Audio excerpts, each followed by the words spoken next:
ஓம் ஸ்ரீ குருபியோ நமக.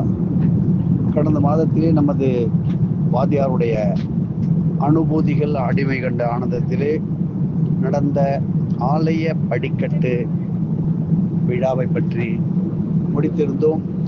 அதாவது போன மாசத்துல அடிமை கண்ட ஆனந்தத்திலே நீங்க பார்த்துருப்பீங்க, வாத்தியாரே எல்லா கோயில்களையும் மூர்த்தி தீர்த்தம் ஸ்தலம் இவைகளை பத்தி சொல்லுவ.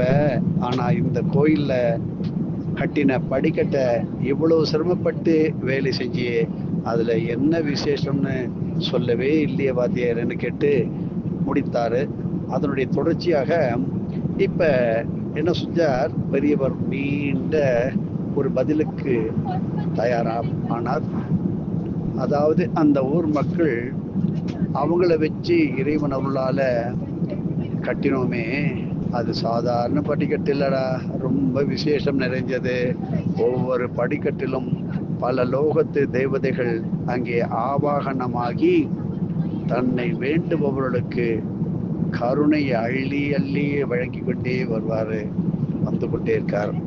அதுக்காக அதை பத்தி நம்ம விவரமா நான் சொல்றேன், கொஞ்சம் கேட்டுக்க அப்படின்னு நம்ம வாத்தியார் வெங்கட்ராம சுவாமிகள்ட்டு இடியாபசித்தர் சொன்ன இதுதான் அடிமை கண்ட ஆனந்தமாக நாம் கொண்டு போயிட்டோம்.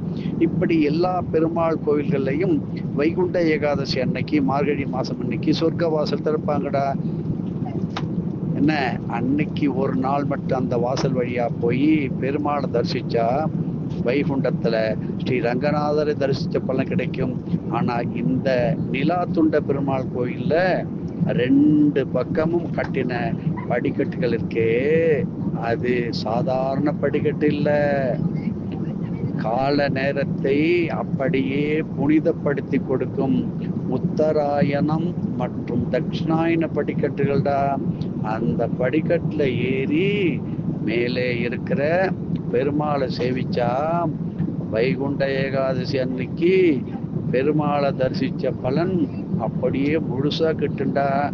இங்க மட்டும்தான்டா இப்படி தினமும் நித்திய வைகுண்ட ஏகாதசி இப்படி நடக்கின்ற கோவில் அது. அதனால தான் இந்த கோவில்ல படிக்கட்டுகள் கட்டுற திருப்பணி அவ்வளோது விசேஷமானது. அந்தந்த ஊர் மக்கள் அவங்கவுங்க ஊர்ல இருக்கிற பெருமை வாய்ந்த கோவில் திருப்பணியை பண்ணி புனிதமா வச்சுக்கணும். அதனால அந்த ஊரே மிகவும் சுபிக்ஷமா இருக்கும். கோவில் நல்லா இருந்தாதான் ஊரும் நல்லா இருக்கும், ஊர் நல்லா இருந்தாதான் ஊர் ஜனங்க நல்லா இருப்பாங்க. அதனால்தான் அந்த ஊர் மக்களையே வச்சு அவங்களெல்லாம் சேர்த்துண்டு இந்த நிலா துண்ட பெருமாள் கோயில்ல இந்த படிக்கட்டு திருப்பணியை முடிச்சோம். இன்னும் 20-30 வருஷம் போச்சுன்னா இந்த மாதிரி விசேஷமான கோயிலை பராமரிக்கவே ஆள் இல்லாம அப்படியே விட்டுடுவாங்க. சில பேர் பழைய கோயில் ரொம்ப தூரம் நடக்க வேண்டியிருக்குன்னு என்ன செய்ய போறாங்க, பிளாட்டுக்குள்ளேயே சின்னதா ஒரு ரூப் போட்டு ஒரு கோயிலை கட்டி போகச்ச வரச்ச கோயில்ல கூட நுழையாம வெளியில நின்னபடியே ஒரு சல்யூட் அடிச்சுட்டு அப்படியே போறாங்க. அவங்க கணக்குல என்ன நினைப்பாங்க, அன்னைக்கு நம்மலாம் கோயிலுக்கு போனது மாதிரி மனசுல நினைச்சுக்கிட்டு போறாங்கடா. இது தாண்டா கலியுகத்துல மாடர்ன் ஆன்மீகம். தெரிஞ்சுக்கோடா, நீ தாண்டா பெரியவனான பிறகு இந்த மாதிரி உள்ள பழமையான பெருமை வாய்ந்த கோயில்ல நித்தியம் ரிஷிகள், யோகிகள், தேவாதி தேவதைகள், சித்தர்கள் பிசிக்கலா, அதாவது நேரடியா சரீரத்தோட வந்து தரிசனம் பண்ற கோயிலை பத்தி எல்லோருக்கும் எடுத்து பிரசங்கம் செய்யணும். புத்தகமா கூட நீ போடணும், 4 பேருக்கு எடுத்தும் சொல்லணும் அப்படின்னு சொல்லி முடிச்சார். அடியனுக்கு சான்ஸ் கொடுக்கலையே. எல்லாம் சரி வாத்தியாரே, நீ மட்டும் இவ்வளவு பெரிய விஷயத்த சத்தம் இல்லாம ஓசப்படாம முடிச்சிட்ட. ஆனா அடியனுக்கு ஒண்ணுமே நீ சொல்லலையே, சான்ஸே கொடுக்கலையே வாத்தியாரே அப்படின்னு நம்ம வாத்தியார் கேட்டாராம். ரொம்ப வருத்தமா இருந்துச்சான். ஏண்டா கண்ணு நீ அப்படி நினைக்கிற? ஏண்டா ராஜா, கவலைப்படாத.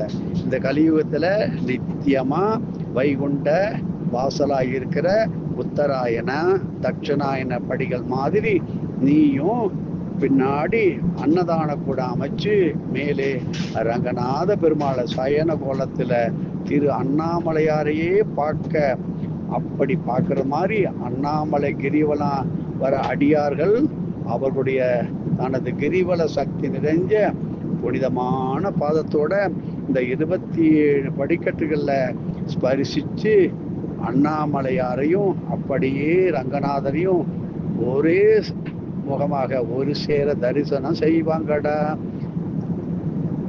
அப்படின்னு மெய்ஞானமாக எதிர்காலத்தில் நடக்கப் போகின்ற மெய்ஞான மூர்த்தியாக நமது சித்த வேதமழை பொழிந்தார் மகாபெரியவர். அத்தனையும் கேட்ட நமது வாத்தியார், எங்க வாத்தியார நீ மரத்தை சுத்தி பண்ணையாரா வெளியே வந்து படிக்கட்டில் கட்டிட்ட, என்ன பாரு அப்படின்னு தனது அரைக்கால் ட்ரௌசரை காட்டி வெளியே எடுக்க அதுல 2 பக்கமும் பெரிய ஓட்டை தான் இருந்தது. அருணாச்சலம் கொடுப்பாடுறா கண்ணு, கவலைப்படாதடா, அருணாச்சலம் உனக்கு எல்லாம் கொடுப்பார். காலம் வரும்போது தேவையானதெல்லாம் தருணம் பார்த்து உனக்கு அருணாச்சலமே கொடுப்பாரு அப்படின்னு சிறுவனை சமாதானப்படுத்தி அழைச்சுட்டே போயினார்.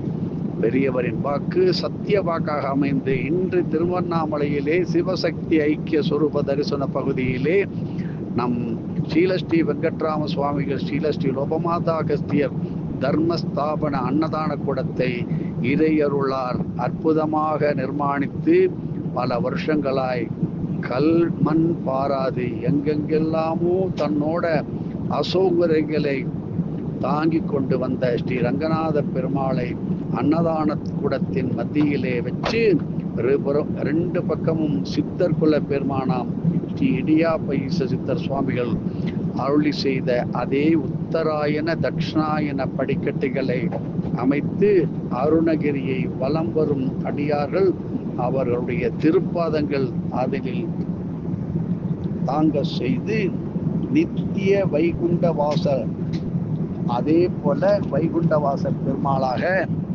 இன்றும் தரிசனத்தை இந்த கலியுக மக்களுக்கு நமது வாத்தியார் அர்ப்பணித்து உள்ளார். தேவாதி தேவர்கள், முனிவர்கள், யோகிகள், சித்தர்கள், ரிஷிகள், தெய்வமூர்த்திகள் என அனைத்து லோகத்திலும் தேடினாலும் தேடி ஓடி வரும் காண கிடைக்காத அண்ணாமலையின் கண் அமைந்த அன்னதான கூடத்தின் உத்தராயண தட்சிணாயன மூலப்படிகளிலே அரும்பெரும் தேவதைகள் அப்படியே குடிகொண்டு உள்ளார்கள்.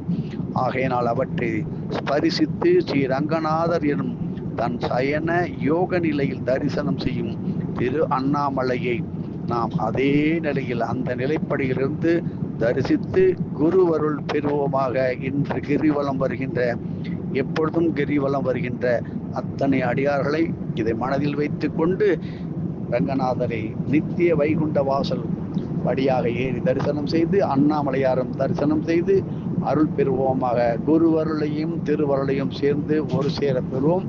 இந்த மாதம் ஆனி மாதத்தினுடைய அகஸ்திய விஜயம் புத்தகத்தை தொடர்ந்து சொல் வடிவிலே, ஆடியோ வடிவிலே படிக்க இறையருளார் ஆரம்பித்துள்ளோம், குருவருளார் ஆரம்பித்துள்ளோம். எதுவும் என்னுடையதல்ல, அனைத்து உடைய அருளால் அருணாச்சலா.